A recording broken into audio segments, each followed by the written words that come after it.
I was born in Utah and in a tiny little spot called Richfield. And I would say that I was born as a spiritual hostage. My dad was 50 when he went to Guatemala, and he decided after leaving a previous family that he wanted to start something fresh. And so he went to Guatemala to teach agriculture, and he met my mom, who was an elementary school teacher, and they fell in love. And he said to her that he would marry her and bring her to America if she would join the Mormon Church. And so she was a Christian, and her family was devastated, and she was pretty devastated, but she really loved my dad and she really wanted to come to America. So she was baptized into the Mormon Church, and that's what I was born into. She always kept her faith. She read Bible stories to us, and when I turned 8, she decided that she couldn't participate in that anymore, because when you turn 8 in the Mormon Church, that's when you get baptized. And so she just couldn't reconcile in her own mind having a daughter who was going to be baptized into what she felt was just not right.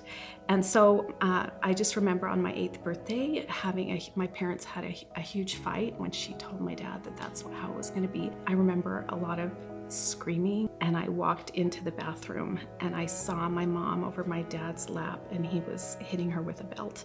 I was just terrified. She was screaming, and I just knew in that moment that it was my fault because I had turned 8. What I really knew was that I didn't want to be over my dad's lap with a belt, and that it was really important that I make the right decision, choose the right side. And I really, from that point forward, I just knew that faith was fear. That's what my body and my brain knew. And so, of course, that's who I grew up feeling like God was. And I just wanted to do my very best to be good.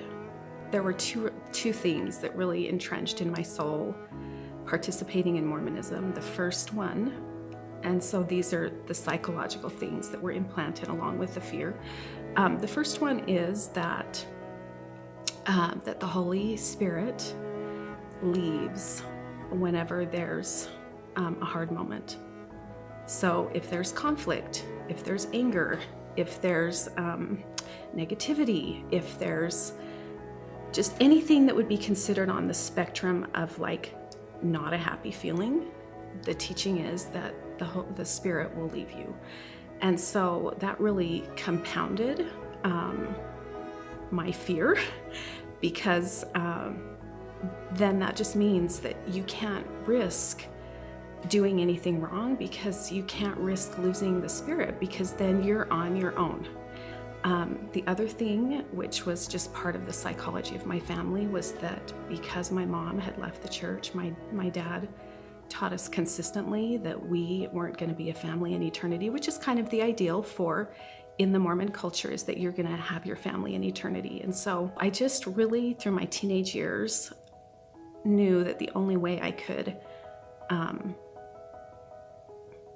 activate faith in my life would be to get my own family that could be an eternal family. And I was completely and fully dedicated to making that happen and to execute at all costs to, number one, keep the Spirit, and to, number two, have an eternal family. And so when I got married, that is what I did. And my husband was never really that into the church. And so I spent a solid 25 years using every tactic that I knew how to use, trying to put him into a box of the Mormon man that I wanted him to be. And so, the things that we dealt with in our marriage were really hard things. We dealt with addiction. We dealt with a lot of different things. And the hard thing was that I thought I was living the Jesus life by every time something wasn't working, every time something went wrong, every time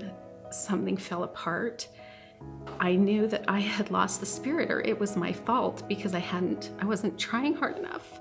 I wasn't doing enough. Like, if I had to sum it up, I would just say that I medicated every problem in my life with Mormonism, with execution, and with perfection, because that's who and with fear, because that's who I understood God and Jesus to be.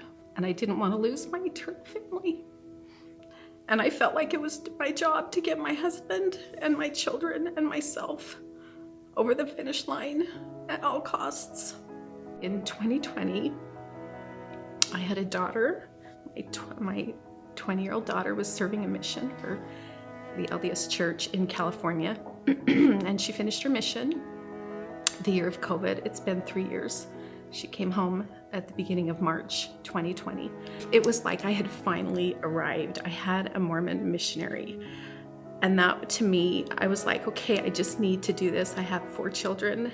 And so I got her over the finish line. And so in my world, I was so unhappy. I was so exhausted. I was so stressed. I was so cut into 9 million pieces. And I just thought, I just have to do this 3 more times to get my other 3 children over the finish line. The day she came home, the next morning, it was a Sunday, and it was during COVID, so church was kind of shut down. So we were supposed to be having our own churches in our homes. And so I thought, oh, it's going to be so fun for her to give us the missionary discussion. We'll do that for church. She can just do her missionary thing with our family. So we all gather in the living room, and she starts doing it. And she gets to the part where she's like, and Joseph Smith. And then she just stopped. And I could just see it on her face. I didn't know it, but I could just see it. And she just put down her hands and she put down her materials, and she's like, I can never do this again. And that's the day that she drew the line in the sand in our family, and she just said, I am not participating in the dysfunction of this anymore. She just took a totally separate journey, and my heart was just instantly with her. Like, I didn't want it to be, because all my security and everything was like on this path here, but I just found that my heart was just instantly with her. And that's the place where my heart started cracking open to the love that God actually has for us. And at that point, I knew that as the mom, I had to build a brain, and I had to build a faith that would catch up to where my heart was. And so I've spent the last 3 years researching and studying and reading and unwinding and unraveling. All my kids left the church. It was fast. They just all one by one left. And I had a 12-year-old daughter who was just like, I don't want to go there anymore, but I'll go somewhere. And I was like, you'll go somewhere? What does that mean? Like, what's somewhere? And so I kind of started looking online. I clicked on Cedar Hills, and I was like, I listened to Eric. I got through a couple of talks, and I was like, well, maybe. So I remember the first time my daughter and I came, and I was talking to her. We were doing the hour drive. I was like, Claire, do you feel like you're just trying to do another church because you're trying to be rebellious? And she just looked at me. She was in the front seat of my car, and she just looked at me really confused, and she's like, Mom, going to another church isn't rebellious. And I was like, oh, okay, all right. So I'm like, okay, Melanie, it's not rebellious. So I don't know. I came, and I walk in, and it's worship service, which is really different to what I'm used to. And they're singing this song. The words were like, drop away your religion and follow Jesus. And I was like, wait, what? We're allowed to do that? And so my journey with Cedar Hills has actually been at least 10 times. Every time I do something, I'm like, wait, what? We're allowed to do that? And I joined a rooted class. Okay, so I'm in my first rooted class. It's my first small group ever in my life. So up until this point, this was part of my pain in my LDS experience, is that there is no place to tell your story because you can only put the sanitized version forward. Otherwise, everybody's going to lose the spirit that you're talking to. So it's like you can only, for 25 years of living just through the difficult things, all I could ever put forward was my sanitized face. And so I'm sitting in this rooted class, and Jared and April are the facilitators. And April wasn't there the first day, so it's just Jared. And he's like, okay, so as part of this class, we're going to start the class every week, and somebody's going to tell their spiritual life story, or everybody's going to share their spiritual life story, and everybody's going to sign up for a week. And I was just looking around like, okay, we're going to do the sanitized story. I'll put that together. And he's like, I'm going to start. And then there was like also this commitment that we were going to have confidentiality. And so I was just kind of observing, and he starts into this story, and he just says the whole thing. He just tells his whole unsanitized story. And I tried to hold back the tears the whole class, and I just went back into my car and I just sobbed for an hour out in the parking lot. As I started realizing that for the first time in my adult life, I was going to be able to tell my story. I didn't really believe it. I wanted to believe it. I had the hope that it could happen. And so I signed up for like week 9 just to be sure people were actually going to tell their story, because mine is super messy.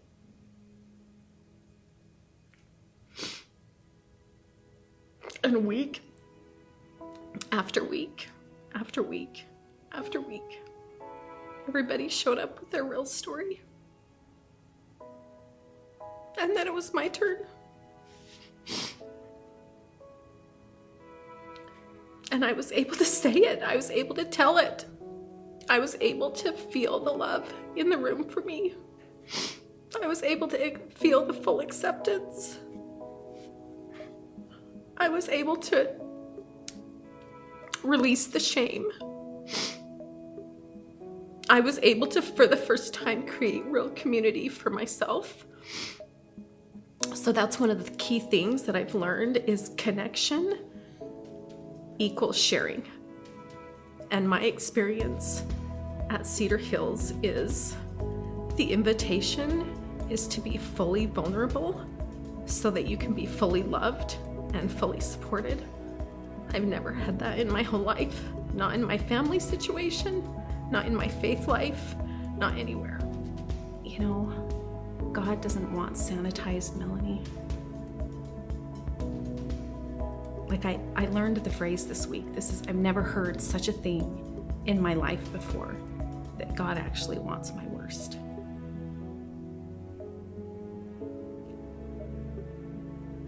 That's the God I worship, the God, the Jesus that I can bring my whole self to and be transformed.